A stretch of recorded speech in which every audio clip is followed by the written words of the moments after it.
नमस्ते दोस्तों, आज इस वीडियो में हम बात करेंगे मैप माई इंडिया के बारे में। इस वीडियो में हम ये देखेंगे कि जो रिटेलर्स होते हैं, जो छोटे इन्वेस्टर रहते हैं, मतलब जिनके पास सोर्स ऑफ नॉलेज बहुत कम होता है, जिनके पास नॉलेज कम होता है, उनको कैसे फंसाया जाता है और वो कैसे ट्रैप हो जाते हैं। हाँ, वो भी लीगल तरीके से, इनलीगल तरीके से भी नहीं, प्योर लीगल तरीके से। आज इस वीडियो में ये बताऊंगा। तो अगर आप इस स्टॉक में इन्वेस्ट हो या ना हो, या आप किसी भी स्टॉक में इन्वेस्टेड हो, ठीक है, या आप स्टॉक मार्केट से जुड़े हो, तो आपको ये वीडियो पूरा देखना चाहिए। इस वीडियो में मैं आपको बताऊंगा कि जो छोटे लोग हैं, जिनके पास सोर्स ऑफ नॉलेज, जिनके पास नॉलेज कम है, उन लोगों को ट्रैप कैसा किया जाता है। ठीक है, इस वीडियो में मैं आपको वो दिखाऊंगा, ट्रैप, वो भी लीगल तरीके से, प्योर लीगल तरीके से। हाँ, एक स्टॉक भी अच्छा खासा, मैं अगर ज़्यादा लंबा नहीं वीडियो हुआ ना, तो एक एग्जाम्पल के साथ एक स्टॉक भी दिखाऊंगा जिसमें मतलब कंपनी अपने आप को ही डिविडेंड पूरा पे कर रही है, वो भी बैंक से कर्जा उठा के। ठीक है, ऐसा भी दिखाऊंगा आपको। तो देखो, ये मैप माई इंडिया करके एक स्टॉक है।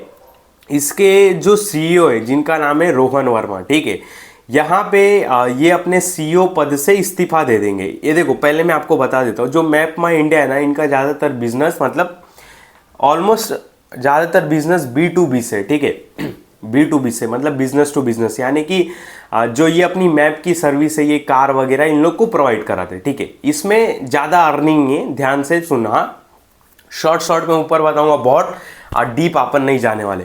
तो इसमें ज़्यादा उतना अर्निंग वगैरह नहीं है। तो अभी इन्होंने क्या बोला कि ये जो रोहन वर्मा, जो ये मैप माई इंडिया के जो मालिक है, कि मैं B2C एक बिजनेस चालू करूँगा जिसमें कस्टमर को सर्विस प्रोवाइड कराऊंगा। ठीक है, एक मैप माई इंडिया में मतलब एक कंपनी नया खोलेंगे और जिसमें ये B2C का काम करेंगे, मतलब बिजनेस टू कस्टमर, सीधा कस्टमर से बिजनेस करेंगे, बोलने का मतलब ये।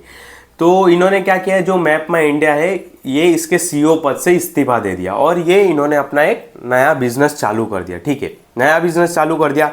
अब नया बिजनेस जब इन्होंने चालू किया, तो ये बोल रहे कि उस कंपनी में मेरी 90% हिस्सेदारी होगी और जो 10% हिस्सेदारी रहेगी वो मैप माई इंडिया की रहेगी। ठीक है, और ये आई थिंक 10% जो पैसा है वो मैप माई इंडिया के जरिए भी उठाएंगे। ठीक है, मतलब ये जो नया बिजनेस चालू करेंगे B2C, इसको चालू करने के लिए पैसा लगेगा, तो वो 10% पैसा ये मैप माई इंडिया के जरिए उठाएंगे। ठीक है, मैं ओवरऑल भी आपको बताऊंगा।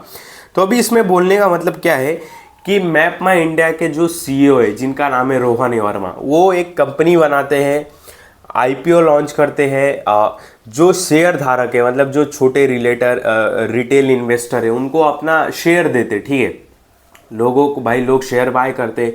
अब बाद में फिर 2 साल के बाद एक न्यूज़ निकल के आती है, 3 साल के बाद, कि भाई ये अपना सीईओ पद छोड़ रहे और एक B2C नया बिजनेस स्टार्ट कर रहे, जिसमें उनका फोकस पूरा रहेगा और जिसमें 90% हिस्सेदारी उसमें रहेगी और 10% केवल मैप माई इंडिया की रहेगी। ठीक है, तो इसमें एक बात बताओ, जो इन्वेस्टर मतलब सीईओ को बिना देखे, उतना बिजनेस को जाने और बस इस होप में पैसा लगाए कि भाई मेरा जो पैसा है वो बढ़ जाएगा, मेरा पैसा बड़ा हो जाए, मतलब मेरा पैसे अच्छे रिटर्न्स मिलेंगे, कंपनी में कोई इन्वेस्ट किया रहेगा मैप माई इंडिया में, और फिर क्या न्यूज़ निकल के आती है कि इनके जो सीईओ मालिक है, भाई वो कंपनी के सीईओ पद से रिज़ाइन दे देते, और सीईओ पद से रिज़ाइन देने के बाद वो अपना खुद का एक नया बिजनेस अब खड़ा करेंगे जो B2C का काम करेंगे उसमें। ठीक है, और उसमें उनकी 90% हिस्सेदारी रहेगी, 10% केवल मैप माई इंडिया की रहेगी। तो इसमें बोलने का मतलब ये है कि अगर आपको B2C काम करना ही था तो आप इसके ही अंडर करो, मैप माई इंडिया के अंदर करो। इसमें क्या आएगा, आपको भी बेनिफिट होएगा, जो आपके इन्वेस्टर है, जो आपके शेयर धारक है, उनको भी बेनिफिट होगा। ठीक है, इसमें अभी ऐसा क्या हो रहा है ना इसमें, कि भाई इसमें रिटेलर की कुछ रिस्पेक्ट नहीं, इज्जत नहीं है। मैं बार बार आपको बताता हूँ कि भाई रिजल्ट आने वाला है 15 को, स्टॉक का प्राइस 1 से ही गिरने लगता है। मतलब जो बड़े लोग हैं, जिनको सोर्स ऑफ नॉलेज है, जिनके पास पावर है, उनको ऑलरेडी पता रहता है रिजल्ट खराब आए, तो माल पहले ही रिटेलर्स को चिपका देते। ठीक है, वो रिटेलर्स नहीं समझ पाते, वो बात एक अलग है, उनके पास नॉलेज एक्सपीरियंस कम है, मतलब आप और हम में। तो ये सारी चीज़ें होते हैं मार्केट में। ठीक है, अब मैं एक एग्जांपल से भी बताता हूँ कि मैप माई इंडिया में क्या सिचुएशन है। आप पूरी न्यूज़ वगैरह जाके देखो, मैं लंबा वीडियो नहीं करने वाला हूँ। इसमें अब यही बात हो गई ना कि मान लो कि एंजल वन है, ठीक है, एग्जाम्पल के लिए एंजल वन है। अब एंजल वन का भी बिजनेस क्या है, स्टॉक ब्रोकिंग से पैसा कमाना। अगर सपोज एग्जाम्पल के लिए, वैसे तो उन्होंने म्यूचुअल फंड का अपना उनको लाइसेंस मिल गया, वो म्यूचुअल फंड चालू करेंगे, बस एक एग्जाम्पल के लिए समझो। मान लो कि एंजल वन है, एंजल वन अभी ब्रोकिंग से पैसा कमाता है, ठीक है, म्यूचुअल फंड का अभी बिजनेस स्टार्ट नहीं किया है। तो कल को एंजल वन का मालिक आके ये बोल रहा है, मतलब सीईओ आके ये बोल रहा है कि मैं एंजल वन से रिजाइन कर रहा हूँ और मैं एक नया कंपनी खड़ा कर रहा हूँ एंजल वन म्यूचुअल फंड करके, ठीक है, एंजल वन म्यूचुअल फंड करके। तो उस म्यूचुअल फंड को अब मैं संभालूंगा और उस म्यूचुअल फंड में मेरी 90% हिस्सेदारी रहेगी। वो सीईओ जो रिजाइन किया, ठीक है, मेरी, और बाकी 10% एंजल वन की हिस्सेदारी रहेगी। तो पूरा जो पूरा मलाई खाएगा म्यूचुअल फंड में, जो कमाएगा वो प्रमोटर्स खाएगा, मतलब जो सीईओ है वो खाएगा, ठीक है। तो आपको जब ऐसा ही बिजनेस करना था तो आप एंजल वन जो रिसेंटली जो लिस्ट है उसके अंदर ही म्यूचुअल फंड का काम स्टार्ट कर दो। तो जो म्यूचुअल फंड से अर्निंग होगी, इन्वेस्टर को भी फायदा, आपको भी फायदा, ठीक है। तो ऐसा चल रहा है इसमें। मतलब एग्जाम्पल से एक और आप समझ लो कि मैप माई इंडिया में ऐसा चल रहा है कि मान लो कि अपना रेडमी है, ठीक है, एग्जाम्पल के लिए एक रेडमी ने मान लो कि 4G फ़ोन लॉन्च किया, ठीक है, सपोज रेडमी ने 4G फ़ोन लॉन्च किया। अब सबने रेडमी में इन्वेस्ट कर दिया कि भाई 4G फ़ोन लॉन्च किया है, रेडमी कमाएगा, अर्निंग करेगा, ठीक है। तो रेडमी 2 साल के बाद क्या आके उसके जो सीईओ आके बोलते हैं कि मैं एक 5G फ़ोन लॉन्च करूँगा, पर उन्होंने 4G फ़ोन से इस्तीफा दे दिया और वो जो 5G नया लॉन्च कर रहे हैं उसमें अपनी 90% हिस्सेदारी रख दी और 10% वो रेडमी 4G को दे रहे। बाकी रेडमी 5G में जो भी हिस्सेदारी रहेगी 90% वो सीईओ की रहेगी, जो रेडमी 4G से इस्तीफा दे के आ रहा है, ठीक है, इस्तीफा दे के आ रहा है समझे। तो जब आपको रेडमी 5G ही लॉन्च करना था तो वो रेडमी 5G रेडमी 4G के अंडर लॉन्च करो। तो जो भी रेडमी 4G में इन्वेस्टर रहेंगे, जो म्यूचुअल फंड रहेंगे या जो भी इन्वेस्टर रहेंगे उसमें, उनको भी बेनिफिट, आपको भी बेनिफिट, ठीक है। तो इससे यही समझ में आता है जो रिटेलर्स है ना, उनकी वैल्यू नहीं है मार्केट में, ठीक है। आप मानो, आप समझोगे कि मैं 5 लाख रुपया लेके बहुत स्मार्ट बन जाऊँगा इसमें, 10 लाख, भाई कुछ नहीं।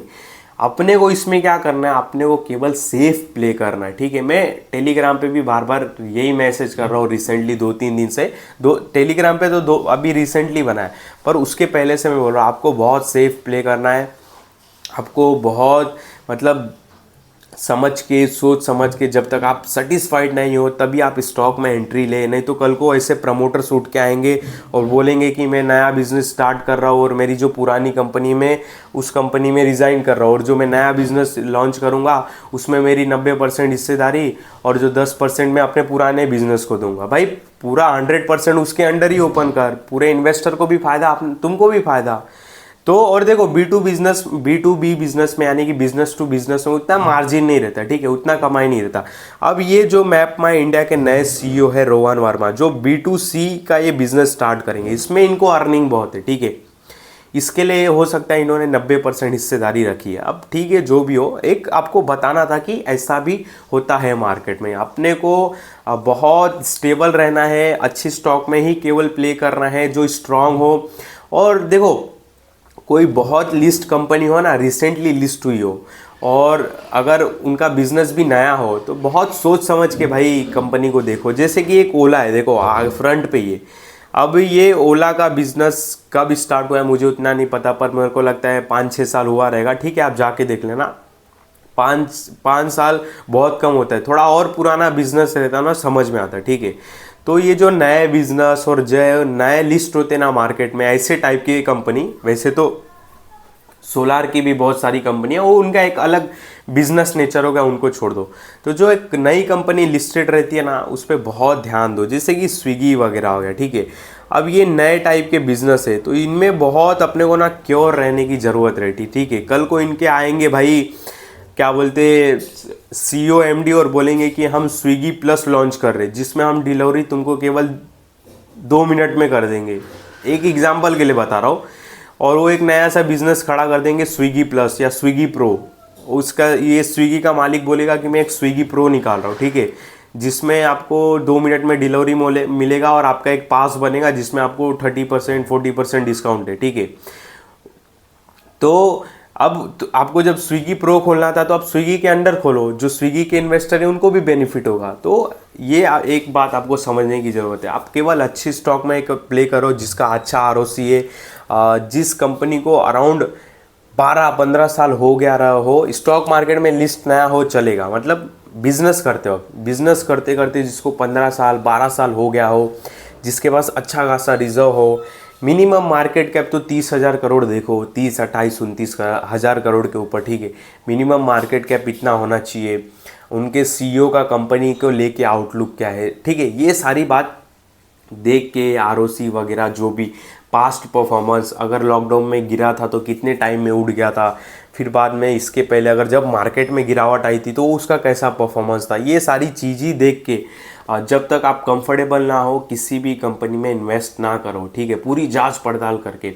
अब प्लस फियर ऑफ मिसिंग कभी नहीं रखना कि भाई ये स्टॉक छूट गया, ये स्टॉक ऊपर चला गया, ये स्टॉक नीचे चला गया, ठीक है। यहाँ पे मेरे को एक बात बताओ, फियर ऑफ मिसिंग की वजह से बहुत लोग ना इन्वेस्ट कर देते हैं, जैसे बजाज हाउसिंग वाले।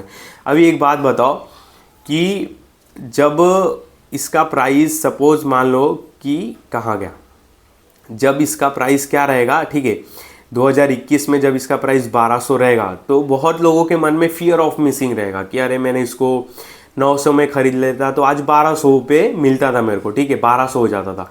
अब 1200 से भाग के देखो 1900 चला गया, तो बहुत लोगों को यहाँ पे फियर मिसिंग हो गया रहेगा कि अरे इसको 1200 में ले लेता तो 1900 पे चला जाता।